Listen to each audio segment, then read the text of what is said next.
And you think that we need 49 ministers? If need be, maybe even need more. Has the president effectively filled the gap of some states that have lesser appointments in the cabinet? I think so. For instance, Plateau was missing after Senator Lalong left for the Senate. Mm-hmm. And on Wednesday, Professor Nentawe Yiltada or something like that, as the name, was announced to replace him. So he has taken the position. What about Cross River? Cross River. Better Edu? I think there's another person from Cross River in the cabinet. So there were no inclination as to issues of Better Edu and Better is conclusion. Gone. Better is gone. But what, I mean, he was suspended, but the president has never...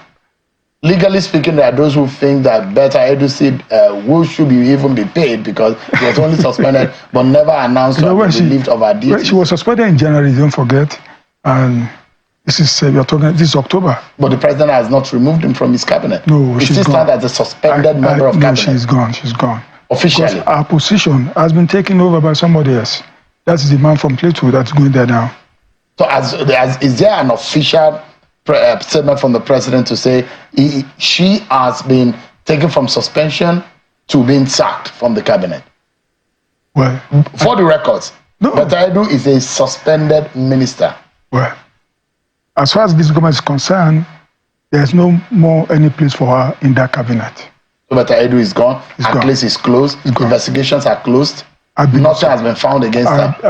I don't know, but I don't know. The EFCC has not shared whatever they have.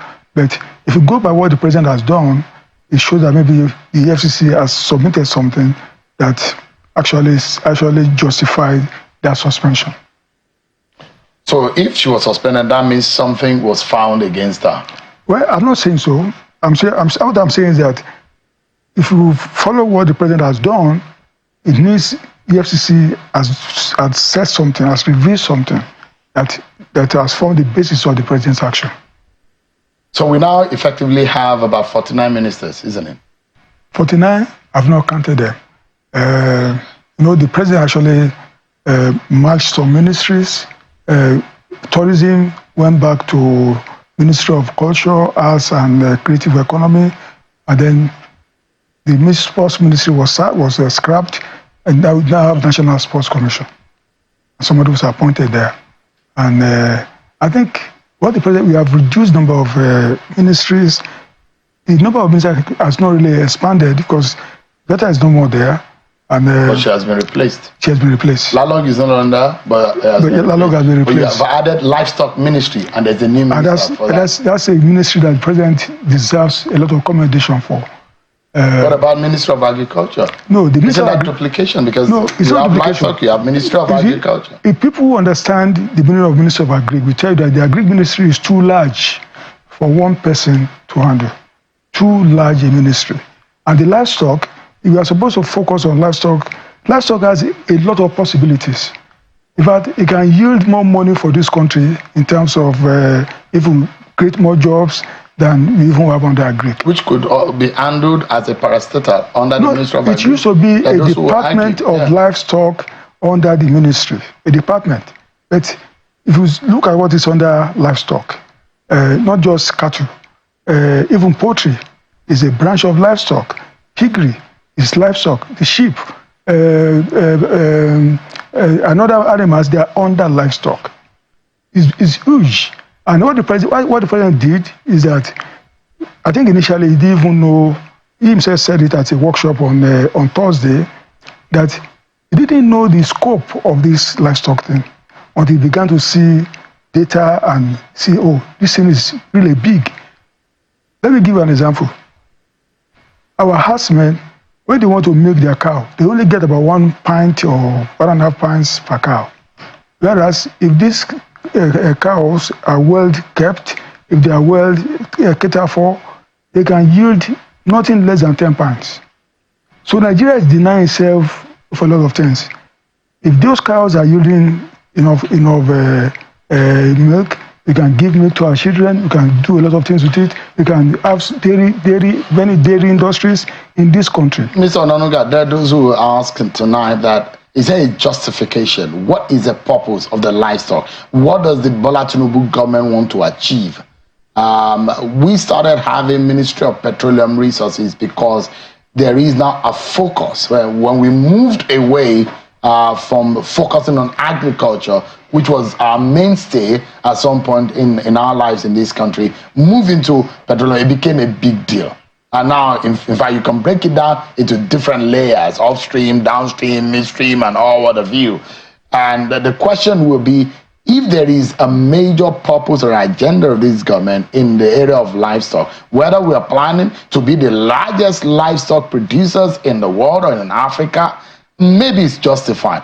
Is that a justification? A bigger picture. In West Africa today, we have the largest livestock in West Africa today.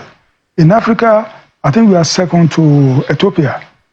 So the government has seen that in fact, there are many possibilities that this country can reap from the livestock. We have figures to justify the I don't have those figures here, but I can tell you that industry will even eclipse the agriculture ministry. You know, your government has been criticized for unnecessarily enlarging what has been criticized earlier.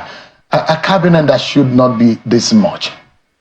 If not for the position of the Constitution that guarantees that every state should be represented, there are those who believe that there are bigger countries who manage their own affairs with lesser amount of people in cabinet.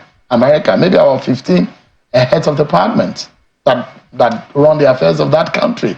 In Nigeria, it seems that we love and enjoy to lavishly go around with government officials duplicating duties and roles. And your government has been criticized as one that has the largest number of cabinet members since 1999. And this is the government that says it wants to cut costs of governance. I will not agree with you.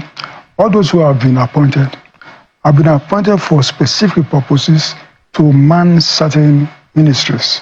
And I think they are doing well. And you think that we need 49 ministers? If need be, maybe even need more.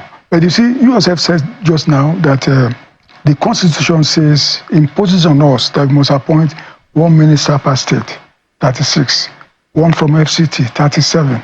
So the extra number you're talking about 10 or 11 people. But if you look at where the kind of manpower deployment, what the president has done, those people are there to do certain jobs, and I believe they are doing it very well. And the president still keeps the job of Minister of Petroleum. The president, I think I've answered this question somewhere. The president has never called himself Minister of Petroleum. We people in the media, we give him that position. Who is the Minister of Petroleum? Well, maybe we have two ministers there. As far as the president is concerned, we say Minister of State, Minister of Minister. As far as President Tinubu is concerned, they are all ministers.